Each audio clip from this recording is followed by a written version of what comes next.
सफर ऐसा था, मैंने जीडीसी ज्वाइन किया था। सितंबर टाइम बैच मैंने ज्वाइन किया था।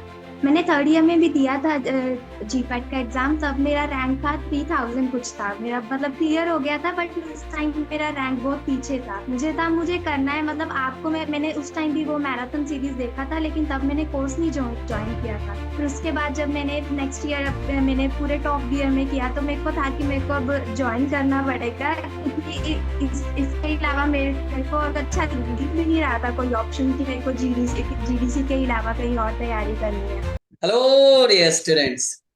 Welcome back to the GDC classes. So, dear students, GDCians are unstoppable, and GDC Prime become the synonyms for the selection in the GPAT examination. उसी series में आज हमारे साथ जुड़ने जा रही हैं Yashleen Kaur, all over India 96 rank in the GPAT 2025 examination. So Yashleen, सबसे पहले तो आपको बहुत बहुत बधाइयां और आपके इस रिजल्ट के लिए बिग कॉन्ग्रेचुलेशन आपको और आपके पूरे परिवार को। Thank you so much sir, बहुत ओके, अच्छा लगा। अच्छा लगा। सो यस्लीन, सबसे पहले जरूरी होता है कि हमारी जर्नी कैसी रही। रिजल्ट तो बात की बात है, देखो जर्नी अच्छी रही तो रिजल्ट तो आएगा ही आएगा। सबसे ज्यादा जरूरी होता है कि जर्नी को एंजॉय करना, क्योंकि मंजिल का कोई मजा नहीं है, मजा है तो जर्नी का है। आज भले हमें लग रहा है कि हमारा थैंक यू। उस समय लगता है जब हम चलते रहते हैं। आपका सफर कैसा रहा अगर मैं बात करूं तो? सफर ऐसा था, मैंने जीडीसी ज्वाइन किया था। सितंबर टाइम बैच मैंने ज्वाइन किया था।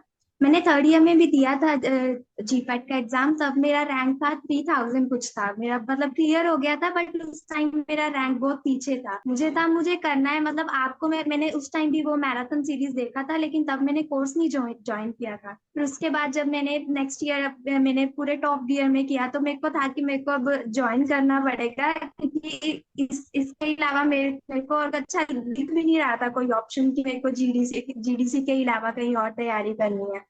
तो फिर मैंने सितंबर का बैच ज्वाइन किया। मेरा जो मेन मोटिव था ज्वाइन करने का, मेरे को ऑर्गेनिक केमिस्ट्री, फार्माकोलॉजी और एनालिसिस का करना था। और उसमें फार्माकोलॉजी में आप थे, ऑर्गेनिक केमिस्ट्री अखिलेश सर ने पूरा एकदम से वो, मतलब मेरे को बहुत फोबिया रहता था ऑर्गेनिक केमिस्ट्री का। थर्ड ईयर में तो मैं पूरा छोड़ के गई थी, मतलब मैंने हाथ नहीं लगाया था। लेकिन जब फोर्थ ईयर में था, मेरे को ऐसे था कि एग्जाम के एक दिन पहले तक सबसे ज्यादा कॉन्फिडेंट मैं ऑर्गेनिक केमिस्ट्री के बारे में थी, कि मेरे को इसके बारे में इसका नहीं कुछ छोड़ के आना, क्योंकि इसका पूरा सर ने करा दिया था। और एनालिसिस का भी सर ने पूरा वो बहुत अच्छे से कराया था। तो ओवरऑल मेरी जीडीसी के साथ जर्नी बहुत ही अच्छी रही। नहीं, क्योंकि एक्चुअली देखिए, टीचर्स तो अपना मेहनत करते हैं, टीचर्स तो अपना हाँ बेस्ट देने की कोशिश करते हैं।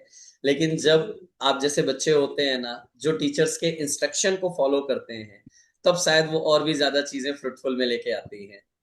हाँ जी, एंड में जो वो काल सीरीज चली थी, उसने सबसे ज्यादा मोटिवेट किया कि अगर आप लोग इतना कर रहे हो तो हमें उससे ज्यादा करना पड़ेगा। करेक्ट है। और ये आप ही लोगों के लिए होता है, सिलेक्शन के लिए ही होता है कि जहां पे आपको जो चाहिए। लाइक शुरुआत में आपको बेस बनाना होता है, कॉन्सेप्ट क्लियर करना होता है, फिर एक रिवीजन होता है, और फिर एक सुपर रिवीजन इस बार भोकाल सीरीज के थ्रू कराया गया। तो मुझे लगता है कि सारी चीजें हमारे नजरों से एक या दो बार गई जरूर होंगी, और वो चीज हम क्वेश्चन पेपर देते वक्त भी समझ में आया होगा। ज्यादा ही बार गई थी, एक दो बार तो आप कम ही कह रहे हो, क्योंकि जीडीसी के मॉड्यूल्स में, मतलब पहले मैं पूरी स्टैंडर्ड बुक से एकदम से वो पढ़ती थी। पर उसके बाद जब मेरे पास मॉड्यूल्स आ गए, तो मेरे को वो उसकी फील कम लगने लगी कि हाँ, कि स्टैंडर्ड बुक्स के इक्वलेंट ही है वो सारे मॉड्यूल्स। क्योंकि वो मॉड्यूल सारी जरूरत पूरी कर रहे थे, कि उसको एक बार पढ़ लिया तो टेस्ट बड़े आराम से हो जाएंगे। करेक्ट है। और यही चीज एक फील लाने के लिए ही शायद इस बार कलर मॉड्यूल आप लोगों को मिला, और सारी चीजें आपने देखा हाँ कि जी। नहीं, पसंद भी आ रहा है और पढ़ने का मन भी कर रहा है। हाँ जी, उसमें पढ़ने करेक्ट है। में ज्यादा मजा आता है, क्योंकि वो सारा कलरफुल था, कि थोड़ा सा और खुद भी रंग देते थे कि हाँ और अच्छा लगेगा जो नोट्स करने हैं। और करेक्ट है। तो मॉड्यूल को मतलब कितना आपने मोटा बनाया, कितना कलरफुल बनाया अपने नोट्स और उसको ऐड ऑन करके? मॉड्यूल्स में ऐसे था, जब लाइव क्लास चलती थी तब मैं रफ नोटबुक पे जो एक्स्ट्रा पॉइंट्स होते थे वो लिखती थी। उसके बाद जब रिवीजन करना होता था मॉड्यूल में, तो फिर उसमें मैं नोट्स अलग से साथ में स्टिकी नोट्स चिपकाती थी, जो अलग से ऐड करना था, या फिर पेज चिपका लेती थी। वो जब जो स्लाइड्स चलती थी ऑनलाइन क्लासेस में, वो सारा उतार के, क्योंकि जो जब लाइव क्लास चलती है तो वो सारा उतारना थोड़ा मुश्किल लगता था, फिर रिकॉर्डेड मिल जाती थी। फिर उसमें से वो सारा निकाल के उस पे चिपका लेती थी मैं।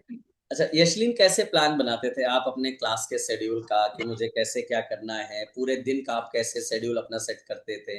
क्या एक आइडियल आपका होता था, अगर मैं बिगिनिंग की बात करूं तो?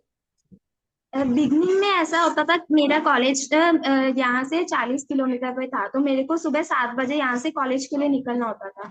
तो मैं क्या करती थी, सुबह जल्दी उठती थी 5:30 6 के अराउंड।